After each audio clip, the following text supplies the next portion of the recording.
Hi guys, I'll be reading chapter 3 now for Who Was Albert Einstein? This book. I'm just paging to chapter 3 right now. Not yet. Chapter 3. Chapter 3. Albert takes a very deep breath and keeps thinking. One is born into a herd of buffaloes and must be glad if one is not trampled underfoot before one's time. A quote from Albert Einstein. Getting expelled from school, even a school he hated, was very painful for Albert. He was embarrassed to have failed so openly. He was angry with his teachers. He was disappointed in himself. Yet, he was also excited that he would soon see his family. Albert joined his parents and sister in northern Italy. Italy was so different from Germany. Albert quickly fell in love with the country. Italians were so friendly, civilized, and open-minded. For the next 2 years, Albert went to concerts and visited art museums. Best of all, he had time to read. He had time to read and think. He studied the lives of scientists, included those who had suffered because their thinking had gone against widely held ideas of the time.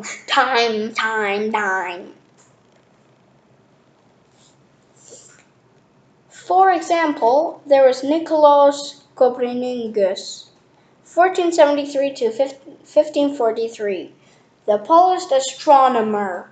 He was severely criticized for stating that the Earth orbited around the Sun and not vice versa. 100 years later, in 1633, Galileo Galilei, an Italian scientist, was arrested for agreeing with Copernicus. Yet, in Albert's time, no sane person believed that the sun circles the earth. And that's also true, by the way. The earth orbits the sun, not the sun. And the sun doesn't orbit the earth. The study of other scientists' theories pushed Albert's thinking even further. In Italy, he had the time to write down those thoughts and answer many of the questions he had been asking himself for years. Now he was a real scientist. He even had his first scientific paper published in a magazine while he was still a teenager. Wow, I'm impressed by that. When scientists have new ideas to share, they write about them in a scientific journal. That's what it means to get a paper published. For Albert, as for all scientists, getting papers published was very important. It was the only way other scientists could learn about his ideas and thoughts.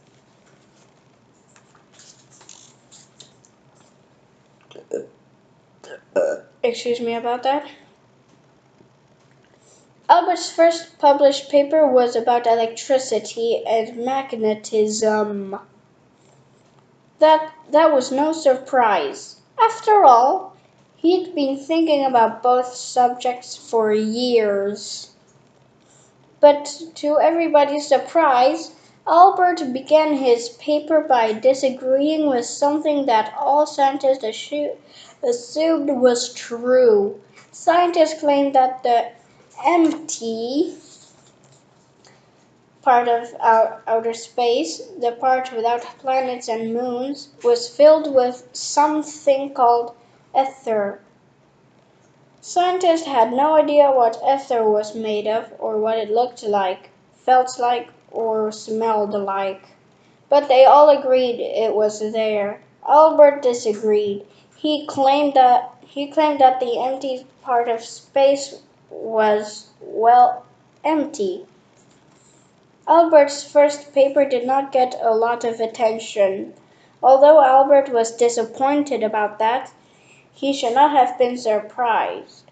After all, Albert was a teenager who had been expelled from high school and who was still living with his parents. Who was he to challenge the theories of the world's most respected scientists? However, years later, many of those same scientists would seek out Einstein's first published paper and marvel at the genius young scientist. Because Albert was right. While living in Italy, Albert took long walks by himself. Day after day, he hiked in the mountains. His family's business was failing. That's bad. And Albert worried that he was a drain on his parents, a sponge that took but never gave back. He had lots to think about, and a daily walk and time alone cleared his mind. Mind. I lived in solitude in the country and noticed how the monotony of a quiet life stimulates the creative mind, he said. Albert Einstein, who was. Albert made several important decisions during those hikes. He decided to study physics at college. Physics is the science of objects, their energy, and the way they move. After that, he wanted to become a physics professor. To do this, Albert knew that he would have to finish high school. But no school could ever own his mind, which he felt his German high school had tried to. Yes. Albert also decided that the freedom to think, to explore his own ideas would always be the most important thing in life. If he got married and had children, his wife and family would matter to him. Of course. But why would they never matter as much, he realized, as his ability to think freely? To some people, that might sound like a selfish way to live. And here is a picture of him walking on a mountain or something. I can't tell. Now, on with the story. But for Albert, it was the only kind of life that made any sense. Albert re-entered high school in Switzerland, where German was spoken. Can I please stop yawning? Thank you. What a pleasant and unexpected surprise. His new school wasn't like the German high school at all. At the Swiss school, students were supposed to ask questions. Albert especially enjoyed discussing the subject of time with his teachers. How fast does time pass? What is the future? What is the future? Do we travel into it, or is it already here? Will time ever run out?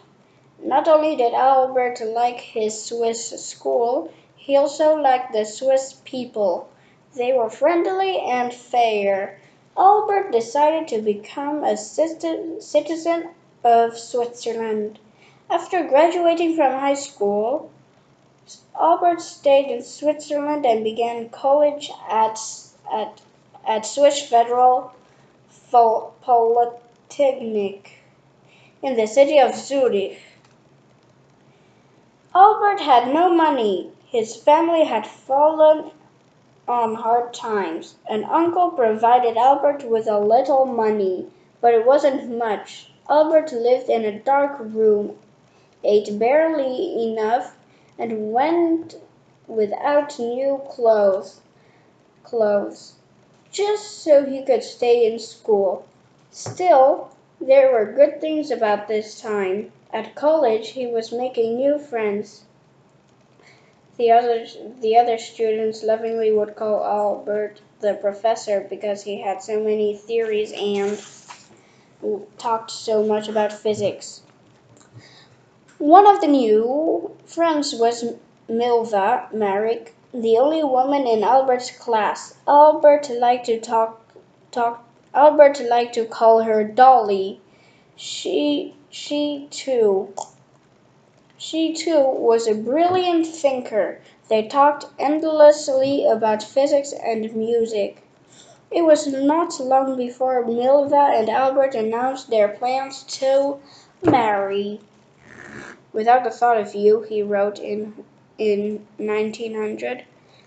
At the age of 21, I would no longer want to live among this sorry herd of humans. Upon graduation from college in 1900, Albert was all set to become a physics teacher. It should it should have been a wonderful time in his life. He had his diploma and was in love. However, he could not find a teaching job. His uncle stopped sending him money. Albert's clothes were ragged. His meals were few and far between. His health suffered. His health suffered. Without a job, he couldn't afford to marry Milva. Albert ended up taking a job with the Swiss Patent Office, aka SPO. It wasn't where he wanted to work, but it was a job. Then Albert's father died. Albert was devastated. Fortunately, he had Milva, and surprisingly, his job at the patent office turned out to be far better than Albert could have ever imagined. That was chapter 3. The next video will be chapter 4.